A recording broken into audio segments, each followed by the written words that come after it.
Je connais un peu par cœur toutes les questions qui m'ont été citées plusieurs fois, donc du coup, je vais répondre à ces questions maintenant. Donc, si la vidéo vous intéresse, je vous invite à suivre la suite de la vidéo. À tout de suite.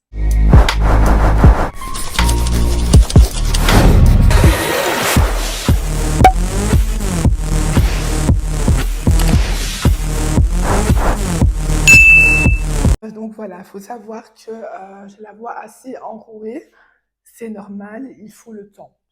Il ne faut pas parler de la gorge, il faut parler avec le ventre. C'est ce qu'on voit quand on fait des cours d'orthophonie après l'opération qui s'appelle la culottoplastie.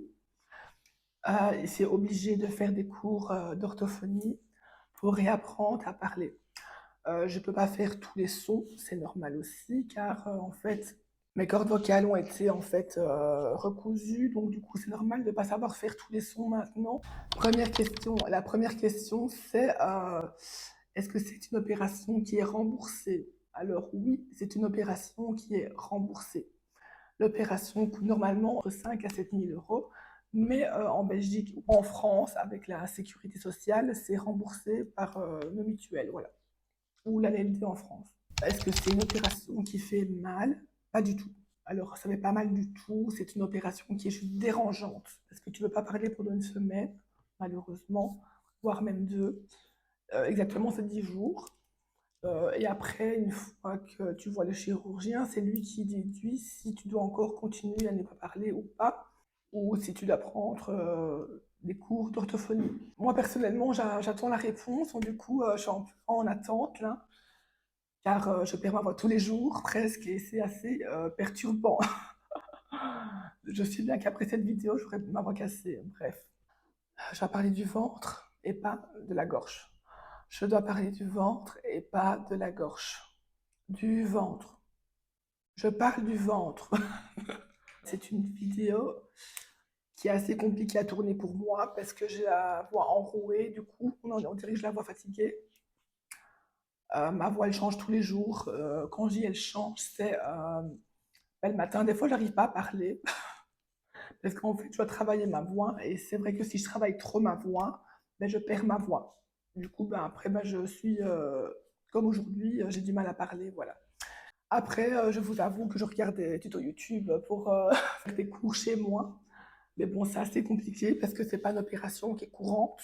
Et du coup, bah, en fait, il n'y a pas beaucoup de vidéos concernant cette opération, mis à part dire que je vais faire des cours, quoi. Voilà, bref.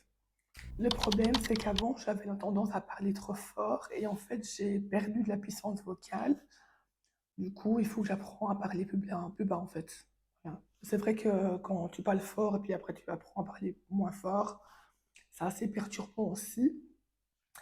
Parce que j'ai moins d'air qui passe, donc du coup, ben voilà, tous les graves ont été enlevés et il reste plus que enfin, le milieu et les aigus. Et pas les trucs de son, mais en tout cas, on enlève tous les graves. J'ai eu beaucoup de commentaires me disant comme quoi qu'il fallait pas que je fasse l'opération, car c'est une opération qui a un risque. Alors effectivement, oui, c'est une opération qui est réussie à 20%. Voilà, plus ou moins dans les statistiques. Car en fait, c'est une opération qui lâche facilement, en fait. Donc voilà, il suffit de tousser et les fils pètent. C'est pour ça que ben, j'ai dû prendre des médicaments pour pas tousser, etc. Donc voilà. C'est assez effrayant parce qu'en fait, enfin, on se dit pendant le processus, il suffit que je tousse et ça pète. Et du coup, ben, je peux tout recommencer. Ou voilà. Yousra, si tu passes par là, je t'envoie tout mon soutien. Et voilà, malheureusement, ça a raté pour Yousra. Elle n'est pas avec moi parce que ben, elle travaille, donc voilà, elle devait être là. Et c'est pas grave, ma fille a sauté. Et voilà, donc de toute façon, je serai là avec elle et je vais la soutenir pour ben, sa deuxième opération. Voilà.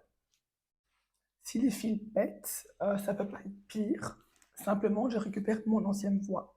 Est-ce que c'est une opération qui est facile à vivre? J'ai de la chance, mais je vous avoue que c'est quand même assez compliqué de s'exprimer, surtout quand on est dehors. Chez moi, ça va encore parce que je parle doucement. Et encore, ça dépend des jours. Des fois, je m'exprime plus facilement que d'autres jours. Comme aujourd'hui, j'ai vraiment du mal, par exemple, vous voyez, alors que hier, j'avais facile. Ça, c'est les effets secondaires de l'opération. Ça prend énormément de temps à se rétablir. Et c'est surtout un apprentissage à apprendre, bah, du coup, avec les cours d'autophonie ou alors même avec toi-même tous les jours. Que dehors, bah, j'ai tendance à parler plus fort, du coup, bah, ma voix elle casse et du coup, bah, je sais plus parler et bah, du coup, bah, après, bah, on ne comprend plus. Ou alors on m'entend pas. Du coup bah, comme on m'entend pas, bah, je parle plus fort. C'est vraiment handicapant, vous voyez ce que je veux dire. Ou alors, j'entends les bruits de voiture, etc. Mais comme tu entends tout ça, bah, du coup, tu as tendance à parler plus fort aussi. Du coup, bah, vraiment dehors, c'est vraiment très handicapant, quoi. Voilà. Pour que ma voix soit rétablie, ça peut prendre. Il n'y a pas vraiment de temps précis. Ça peut prendre 2 mois, comme 3 mois, comme 4 mois. Vraiment, ça dépend de moi-même et de comment ma voix évolue, surtout. Et surtout, quand elle pète, entre guillemets. Quand je dis quand elle pète, c'est pas le fil qui pète, c'est vraiment ma voix qui casse, quoi. Du coup, j'ai une voix qui va des aigus, des graves, des aigus, des graves. Vraiment, ça fait. C'est horrible. Il faut pas que je force. Voilà, il faut que je ferme la gueule, quoi. Surtout, c'est ça. Fermer sa gueule. Car je suis vraiment une pipelette et j'ai toujours envie de parler, parler, parler. Et bah, du coup, c'est ma faute et mon problème. Et c'est pour ça que j'ai souvent la voix qui casse à cause du fait que je parle trop. Pourquoi j'ai fait cette opération si je pouvais faire simplement des cours d'orthophonie? Simplement parce que j'en ai fait dans le passé, je vous l'avais déjà dit dans une vidéo précédente, il y a un petit moment quand même. J'ai pas eu de résultat assez rapidement et moi je voulais un résultat tout de suite. Et c'est vrai que malheureusement j'ai arrêté mon travail pour ça, car en fait, à la base, je voulais pas faire ma voix. Vraiment, ma voix me dérangeait pas. Comme je vous ai dit dans ma vidéo, que je vais vous mettre ici en lien, ou là, enfin, quelque part autour de moi, quand j'ai fait l'opération, c'est simplement par sécurité. J'en avais marre d'être harcelée pour ma voix. Voilà. Donc, je sais bien que c'est un grand changement, c'est à vie maintenant. Enfin, c'est fait, voilà. On peut retourner en arrière. Mais au moins, j'ai un résultat direct, même si je dois quand même entreprendre des choses. Enfin, je ne pensais pas que c'était aussi intense pour récupérer une voix potable, un timbre de voix potable en tout cas. Voilà. Donc, le timbre de voix potable, c'est faire des cours d'orthophonie, etc. Faire attention quand on parle, etc. Pas parler trop fort. Enfin, voilà. Avoir toute une routine de vie pour ma voix. Voilà. Ça, je ne savais pas que c'était aussi intense, mais bon, c'est fait, et je suis très contente du résultat. Et ce compte appelle encore monsieur au téléphone. Alors, non, non, on m'appelle plus monsieur au téléphone, et enfin, je suis tellement contente d'arriver à ce stade. Enfin, déjà, je ne sais pas comment on arrive à m'appeler monsieur comme ça. Alors maintenant, avec ma voix, c'est fini. Maintenant, voilà. Maintenant, c'est madame, madame, madame. Même au magasin, madame. Enfin, voilà. Enfin, vous qui me suivez, vous allez me dire, mais comment on peut t'appeler monsieur? Mais pourtant, il y a des cons qui m'appellent monsieur. C'est des gens qui ne connaissent pas. Donc, voilà. Des fois, ça peut être maladroit. Je peux comprendre. Ou alors, c'est des gens qui n'ont aucune éducation. Mais, voilà, il n'y a pas quoi. Vraiment, il n'y a pas. Il y aura toujours des cons partout et peu importe ce qu'on fait, voilà. Je m'y attends. Je sais bien que même si j'ai fait ma voix, voilà, je sais bien qu'il y aura toujours une partie de cons qui va toujours m'insulter. C'est pas ça qui a changé ma vie à 100%. Vous voyez ce que je veux dire? Ça, je m'y attends. Je sais très bien, je ne serai jamais une femme cis et j'en suis très consciente. Donc voilà, je le sais et c'est comme ça. Il y en a qui pensent que quand elles font une chirurgie, hop, c'est fini maintenant. Mais non, pas du tout. Vraiment pas. Ça veut dire que tu fais une chirurgie, que c'est fini. Tu seras toujours une femme trans en fait. Donc tu seras toujours amenée à être insultée, malheureusement. Parce qu'avoir un cis-passing, c'est pas facile, vous voyez. Et surtout que je suis connue sur les réseaux, bah, du coup, bah, il y aura toujours des gens qui me reconnaissent. Donc voilà, j'aurai jamais un cis-passing à 100%. De toute façon, on a tout un parcours différent et voilà, on ne peut pas se critiquer, on a tout passé par là et voilà. De toute façon, c'est pas la chirurgie qui fait qu'on est des femmes. De toute façon. Être une femme, c'est se sentir femme, c'est vraiment en toi. Vous voyez ce que je veux dire? Et si vous ne connaissez pas, je vous invite à vous renseigner sur Google. J'ai vu des gens qui disaient oui, mais t'as toujours les chromosomes d'un homme, nanani, nanana. Scientifiquement parlant, c'est pas possible. Tu restes un homme, l'ossature, nanani, nanana. Alors, premièrement, déjà, je ne t'ai pas demandé ton avis. Deuxièmement, il y a une étude prouvée, tu peux regarder sur Google, comme quoi une femme trans a le cerveau d'une femme cis. C'est prouvé scientifiquement parlant. Voilà, on est juste une femme dans le mauvais corps. Donc oui, on a des chromosomes hommes, effectivement. Oui, on a une ossature homme, mais c'est notre tête, notre cerveau qui est emprisonné dans un corps d'homme. Voilà. C'est pour ça qu'on entreprend des chirurgies, des modifications, etc. Et c'est pour ça que c'est remboursé. Parce que oui, il y a des gens qui disent ouais, mais c'est remboursé, gna. Ben, je sais pas ma faute. Bon, moi, j'ai pas demandé que ce soit remboursé ou pas. C'est une chance, voilà, et je la saisis. Et les autres problèmes dans le monde où il n'y a pas de remboursement, je m'en excuse, mais c'est pas ma faute non plus. Et si ça aurait été moi, j'aurais fait en sorte que tout le monde soit remboursé. Voilà. Car j'ai vu des commentaires sur une vidéo qui a fait le buzz sur Insta. Des commentaires, mais quand je vous dis méchants, vraiment, genre, c'est des gens qui sont ignorants, quoi. En disant, ouais, la Sécu, ça paye ça, nanani, nanana. Ben oui, voilà, ça paye ça. Et c'est pas content, c'est le même prix. Et je remercie la Sécu. Bref, je rigole, je provoque là. Est-ce que je sais manger après l'opération? Alors oui, je sais manger normalement, je sais tout manger, j'ai pas de problème pour avaler, etc.